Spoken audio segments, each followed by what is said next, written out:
Hi friends, my name is CK Jensen. I am a speculative fiction author. I have 2 self-published novels, 2 self-published poetry collections, and I'm in the queer trenches with one of my next books, and we're hoping it's going to turn out all right. You know, we're always manifesting, fingers crossed. But we're here to talk about that book today, the one that's in the queer trenches, and it's called Dawnless. If you saw my video, I think it was 2 videos ago, it was the Dawnless revision vlog, which I think I'll link right here. And if you saw the last video, it was me talking about things I love to see in fiction, and we're going to talk about the inspirations behind Dawnless, and we're just going to get to know the project a little bit. It's going to be really fun. Let's get into it. First off, I'm going to show you this. This is from the revision vlog, if you saw it there. This is not a final copy of the book. This is a proof copy that I printed off Barnes & Noble, and I have a video planned to tell you how to do this. But see, it's not pretty inside. It's literally just a Word doc that I formatted into 6x9. This is Dawnless. This is what we're talking about today. She's kind of chunky. I love her. Yeah, very excited about this. As we chat, I'm going to do some chores. I want you to grab a drink and or do chores with me, because honestly, my room's a mess. You can't tell from where you are. You can maybe see the backpack on the bed, but you can't see the clothes on the floor, and you can't see my messy desk right now. But we are going to do our very best to get through as much cleaning as we can and just make this a better, more livable space. Okay, let's just do a trigger warning for the video, I guess. Dawnless is a book that has a lot of themes of grief and death. I should have pitched this. Oh my god, I didn't tell you what the book is about. Okay.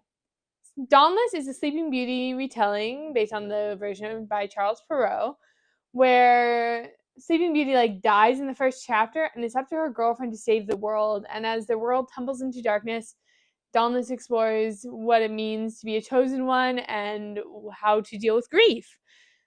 It's kind of insane, I'm not gonna lie. It's one of the very best books I've ever written. I don't know if it's the best because I've written 5 or 6 novels since I've written this novel, but this is definitely the most farthest along that hasn't been published. So that's why it's in the queer trenches. But as we go through this video, we're going to talk about grief, we're going to talk about depression, both in the book and in my life, because part of the reason why I'm doing chores as I do this video is because I have been really depressed and not doing anything. It's not a good time. It's not. So we'll have a kind of talk about mental health and everything that kind of goes along with that, and we're going to, what else are we going to do? We're going to talk about grief in literature and why it's so inspiring to me. It's gonna be good. I've already pretty much made my bed, but my cat's on the bed. You can meet Maisie. You should meet Maisie. That's Maisie. So I can't make the bed any more than it already is, because she's on it. But we're gonna have some floor time. We're gonna chat about this stuff, and yeah, I'm talking in circles. Don't worry about it. I told you our first place would be on the floor, and I did not lie to you. We're going to try and get through this laundry pile. But anyways, let's talk about the inspiration behind Dawnless, and I will grab my notebook right here so I can have it. So I started Dawnless when I was in my capstone class at university for my creative writing minor. Our professor told me, well, he told the whole class, not just me. He's like, you have to start with a new idea from scratch. And I just technically conceptualized this idea 2 weeks prior over Christmas break. I was like, it's brand new. I haven't done any work on it besides a brain dump note. Is that okay? And he said yes. So I started writing it. And I love fairy tale retellings. They are one of my favorite things to read. They are one of my favorite things to write. So I was like, okay, we're doing a gay Sleeping Beauty retelling, and it's going to be sapphic, and it's going to just be so fun and so wonderful, hopefully. And it's going to be good, I hope. So in that class, we wrote the first chapter and 3 key scenes, and this was my first experience with nonlinear drafting. So I feel I don't know if this is still true. I've revised this novel a lot, but there was definitely a time where the first chapter and 3 key scenes, which included the climax of this book, were much more polished than the rest because they had undergone workshopping and revision with a bunch of other writers. And I understand that it's terrifying to share your work with other writers, especially as a new writer, and you're like, what if they don't like it? What if they don't like me? What if they don't like their work, and by extension they don't like me? It's scary, I get it, but really, you are not going to prove any faster if you don't give your work to other people. I'm just tossing dirty clothes over there to put in the hamper later. So that was something that like really helped get this book a really strong start. Was I was super passionate about the idea, and I had so much help and guidance in like a senior capstone class, and it was really helpful.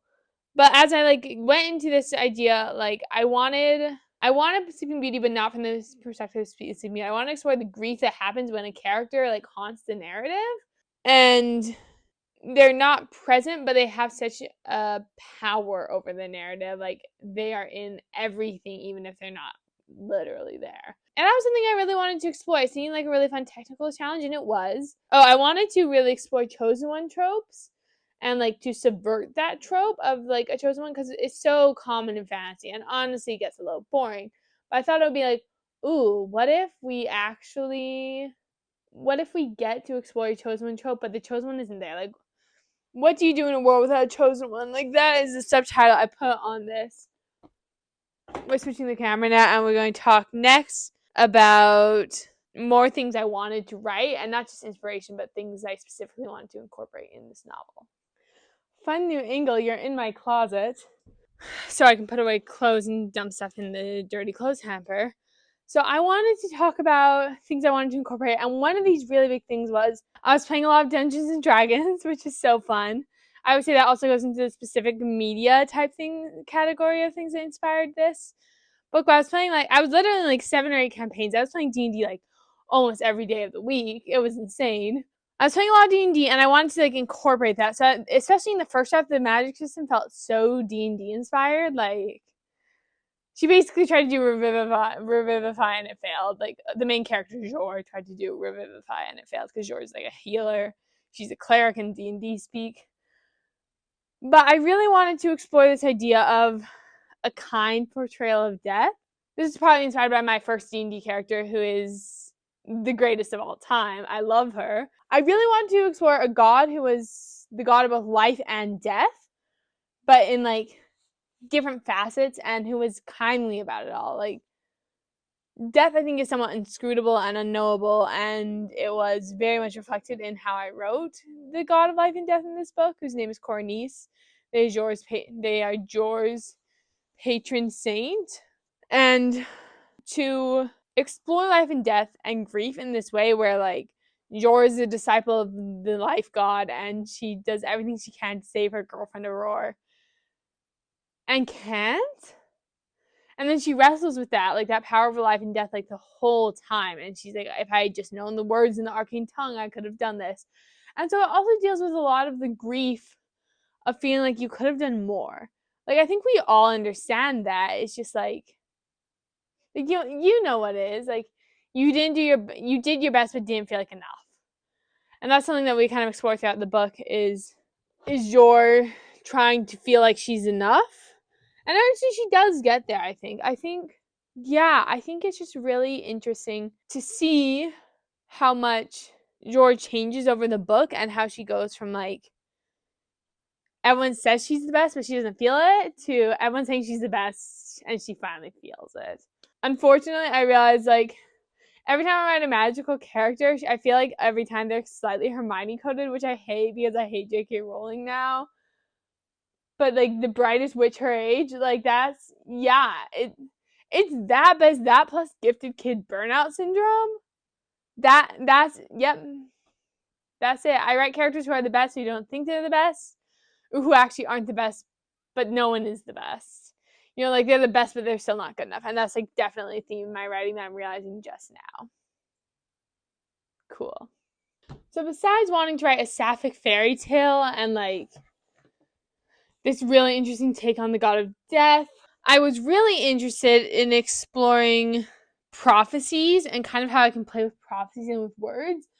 And I really do think the best prophecies are a type of poem. So the first prophecy is, lest sleep like death befall the land, behold a princess, sword in hand. Mother night ere seeks surprise, but when dawn breaks, light will rise. And that very much has like potential for double meanings, and I think that's like the best kind of prophecy where you kind of don't understand. And I would say that is partially inspired by the Percy Jackson books, like the original Chronicles, where you get a prophecy like every single book and you fully like don't understand it, and people are like doing everything they can to like subvert and escape this prophecy because frankly it's kind of terrifying. Yeah, it's a time and a half. And then I also wanted to talk about like more specific things, like the hyper specific thing that I can think of that really influences was the movie Labyrinth, which I've only seen one time. I watched it in 2023 when I was taking this class, and I only ever watched it once, which is kind of crazy. But I watched it once and I was like, yep, this is gonna be the. It was a reference, and okay, let's rewind. It was suggested to me by a classmate when I was writing like this maze scene, and it didn't really come out as like a very good maze. So they were suggesting like Labyrinth media and like obviously the movie Labyrinth. And then as my book has evolved, I've been like looking for comp titles for it, and I'll give you my pitch just in my query letter. If you are, and I recently updated this. So originally it was if you are a fan of queer romance amidst impending doom, as like in Crier's War by Nina Varela. I realize that one is getting kind of old at this point. So in this case, I've actually updated it to be Vesuvius by Cass Bean because it's also queer love amidst impending doom. So give me a sec because I have that book. Vesuvius. My friend Cass wrote this, and Cass is so cool. They are literally the coolest human. It's for fans of romance amidst impending doom, like in Vesuvius by Cass Bean. And what's my other comp title? Why don't I remember? Oh, and The Adventure and Intrigue of the Bone Spindle by Leslie Vedder, which is another Sleeping Beauty retelling. But like Sleeping Beauty is not one of the more popular retellings. Like I was looking for Sleeping Beauty retellings in the last 5 years, and I think The Bone Spindle came out in 2023 if I'm remembering correctly. But let me like triple check that. Oh, so it was January 2022. The Bone Spindle is my other comp. And then I think a couple other books you could comp to are Under the Whispering Door by TJ Klune, which I also have. One sec. Under the Whispering Door by TJ Klune and Vesuvius. Crier's War by Nina Varela and The Bone Spindle by Leslie Vedder. I think those are probably my closest comp titles, kind of in varying stages of closeness. I think we had to finish cleaning this desk. My mic cut out right then, which is kind of serendipitous, kind of not. I lost my last minute of outro. Basically, I just wanted to say thank you so much for watching. Leave a sun emoji in the comments if you enjoyed this video and made it to the end, and let me know what you think. Thank you so much for listening to me yap. Have a wonderful day.